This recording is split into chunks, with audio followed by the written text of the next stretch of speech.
네, 여러분 안녕하십니까. 강도욱 박사의 주린이를 위한 경제기사 읽기, 오늘 7월 3일 방송입니다. 자, 7월에 장이 시작됐습니다. 뜨겁게 시작했죠.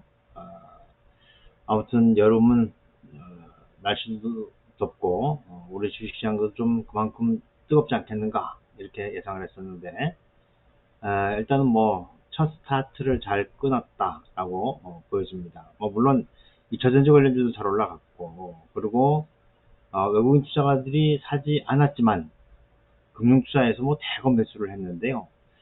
금융투자가 대거 매수한 것은 그렇게 좋은 사인은 아니다. 왜냐면 연속성에 대해서 우리가 의문을 가질 수 있기 때문에 그렇다고 볼 수가 있겠는데, 그럼에도 불구하고 시장은 일단 환호를 했습니다.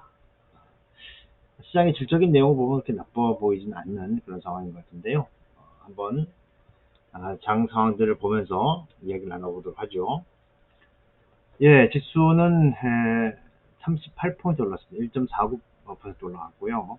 코스닥도 21포인트 2.42% 올라갔습니다.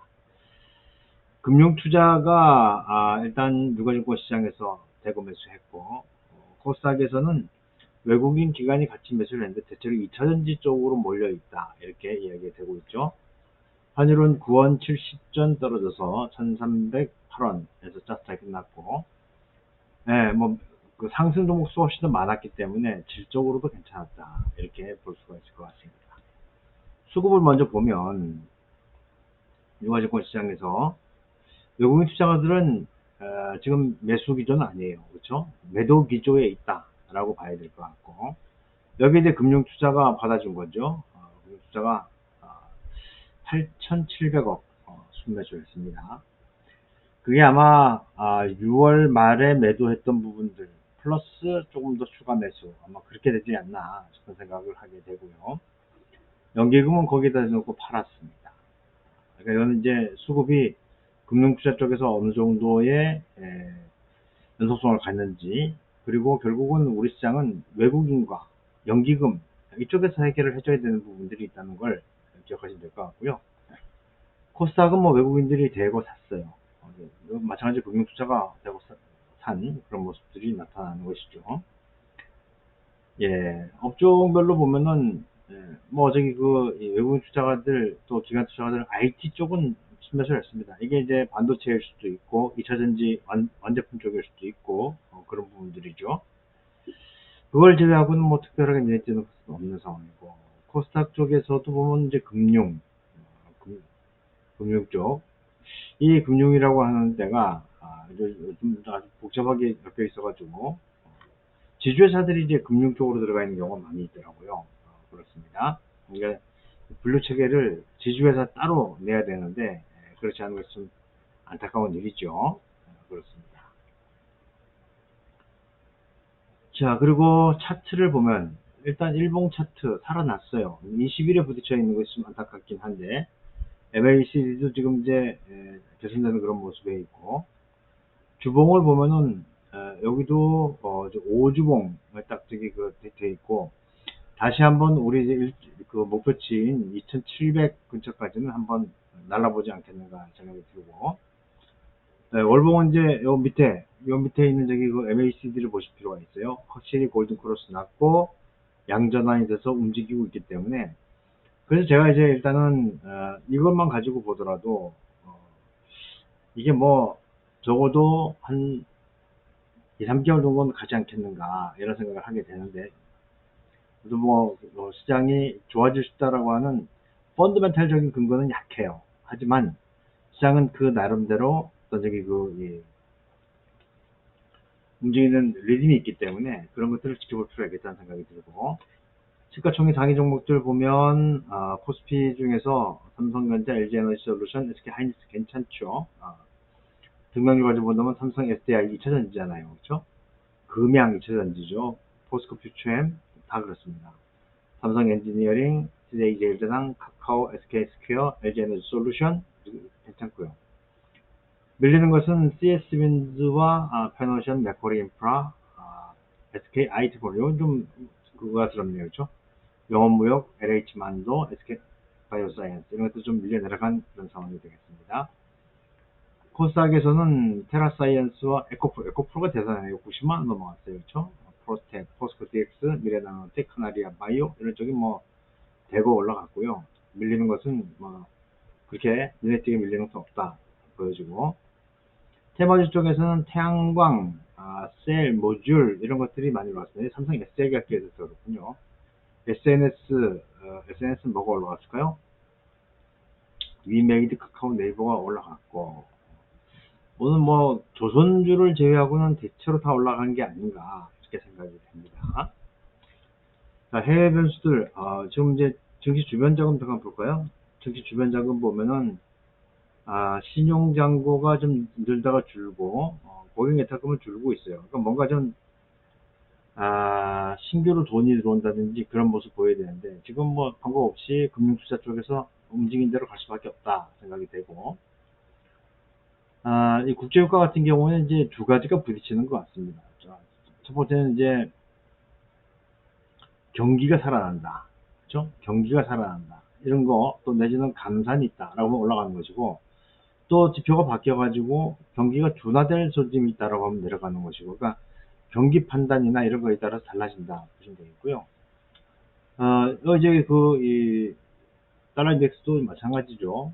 지금 뭐 연준이 금리를 내리느냐, 내리지 않고 뭐 고금리 유지하느냐, 여기에 따라 가지고 변동이 생기는 거니까 이런 것들 우리가 봐야 될 것 같은데, 이게 등락을 얻어갈 때는 방향을 잡기가 어려운 것이죠. 환율은 뭐 우리 이야기한 대로 여전히 1,300원 위에서 움직이고 있는 그런 모습이다. 그리고 이번은 이제 만기가 다음 주 목요일이니까 많이 남았어요. 지금 뭐 발표는 없을 것 같고, 오늘 금리들은 올라갔습니다. 그리고 오늘 발표되는 지표들 보면은 ISM 제조업 고용지수, 신규 수주지수 이런 것들 나오기 때문에 관심 가지고 볼 필요가 있겠다 생각이 듭니다. 자, 그러면 뉴스들 몇 개 챙겨보도록 하죠. K배터리들이 많이 올랐다. 그죠?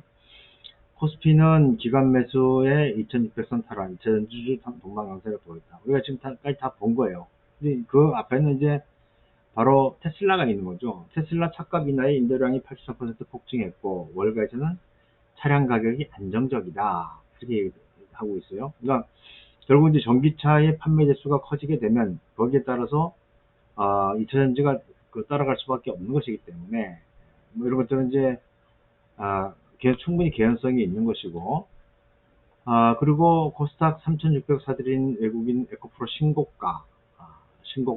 이거 이제 양극재 만드는 회사 아닙니까? 그렇죠? 결국은 이제 제일 많이 들어가는 그 양극재, 음극재, 분리막, 전해질 이렇게 되는데, 2차전지와 관련해서 이제 사실 주가가 많이 올라왔기 때문에 실적이 뒷받침되어 줘야 되는데, 그게 그렇게 되는지는 지켜볼 필요가 있겠다 생각이 되고요. 자, 증권가에서는 이달 코스피 상단을 2650에서 2700. 뭐, 저도 그렇게 보고 있습니다. 2700 정도까지 가면은, 맞지 않겠나 하는 생각이 드는데, 여기 뭐 수출 개선 기대 이런 것들이 들어와 있어요. 그래서 이거는 따져볼 필요가 있을 것 같습니다. 악재의 무게감이 축소되는 가운데 호재의 무게감은 가중되는 국면에 진입할 것이다. 여전히 현저한 미국 경기가 글로벌 금융시장과 주식시장에 우호적인 투자 환경을 조성할 것이다. 이렇게 이야기되고 있고, 7일에 삼성전자 실적 발표 있습니다. 국내 펀더멘탈 저점 통과가 가시화되면서 코스피의 상대적 강세 분명히 나타날 것이다. 실제로 오렌지 지켜볼 필요가 있을 것 같다. 생각이 되고요.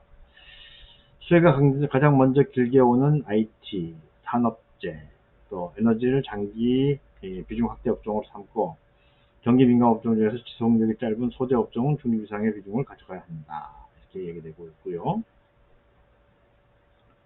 그런 점들을 이제 우리가 가지고 좀 지켜볼 필요가 있겠다 생각이 듭니다만은, 수출 데이터를 한번 볼 필요가 있을 것 같아요. 지난 이제 1일에 6월 수출입 동향이 나왔어요.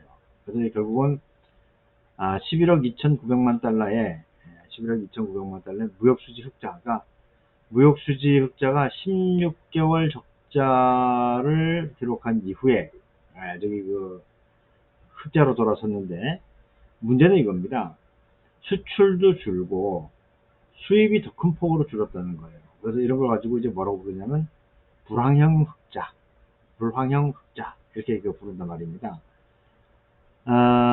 이제 뭐 저기 그 자세하게 업종별로 어떻게 움직여 있는지는 나중에 이건 지금 잠정 찍게 된 거니까 저기 전체적으로 이제 나오게 되겠죠. 그래서 이런 것만 가지고서 이 무역 수지가 흑자가 되고 수출이 증가할 것이다. 수출이 증가할 것이라고 하는 증거는 어디에도 없다. 어디에도 없다. 만약에 저기 수출이 증가할 것으로 만약에 기대할 수 있다면, 그죠? 만약에 기대할 수 있다면, 이게 이제 뭡니까? 기저효과가 나와야 되는데, 기저효과를 기대하기도 지금 7월, 8월, 7월이나 8월, 9월, 10월, 이때까지만 하더라도, 기저가 높아요. 그러니까 이것을 지금 현재 추세를 가지고 본다면은, 상승으로 돌리긴 좀 어렵지 않겠는가, 이렇게 생각이 되기 때문에, 이런 점들은 생각하시면 될 것 같고, 그래서 거기에 맞춰가지고 이제 그렇다면 늘어나는 곳은 어디에 있는지 그런 걸 이제 보셔야 되겠습니다. 그리고 6월에 5대 시중은행들 가계대출이 6천억 원이 넘게 늘었다는 겁니다. 지금 가계부채가 안 그래도 높은 수준에 있는데 더 늘었어요. 이게 큰일 납니다. 큰일 납니다. 주요 은행 가계대출이 지난 달에 6천억 원이 넘어서 3천조에서 6천억 만큼도 아닌 것 같지만 이제 한계점에서 다다르고 있다 이렇게 보는 거죠. 금리 인하에 대한 기대가 점차 커지고 부동산 등 자산 가격이 회복세를 타면서 가계대출이 2개월 연속 불었다. 지금 가계대출을 줄여야 하는데 이런 것들이 좀 문제가 되는 것이죠. 자, 그리고 이제 수준 소식이 계속 나오는 데가 있어요. 바로 이제 조선 쪽입니다. 돈 되는 해양 플랜트만 하자. HD 현대 1조 6천억 원대 계약을 체결했다. 2년 만에 해양 플랜트 수주했고 호주 우드사이드 에너지 FPU 공급을 한다는 얘기가 되겠죠. 뭐 복잡한 얘기는 쭉 하고 HD 한국조선해양이 1조 5,663억 원대 계약을 따내면서 해양 플랜트 사업 부활의 백고동을 울렸다. 근데 오늘 나빴어요. HD 현대중공업 울산 조선소에서 저기 이 부유식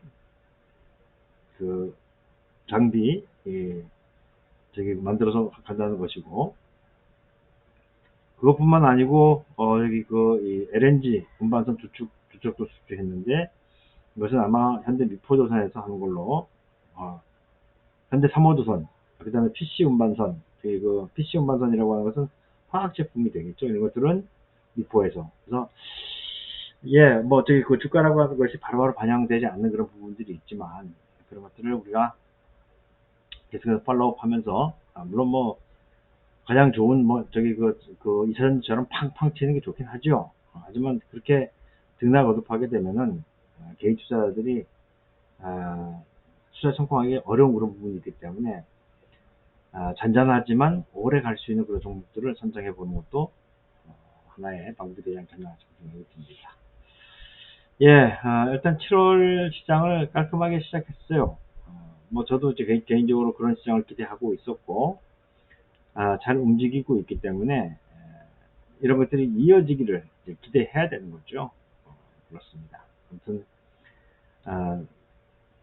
물 들어올 때 노를 져야 한다고 이런 시장에서 그나마 조금이라도 좀 수익 내지는 그 사이에 손실 본 게 있다면 좀 만회할 수 있는 기회가 되었으면 하는 바람을 갖게 됩니다. 오늘 마치도록 하죠. 고맙습니다.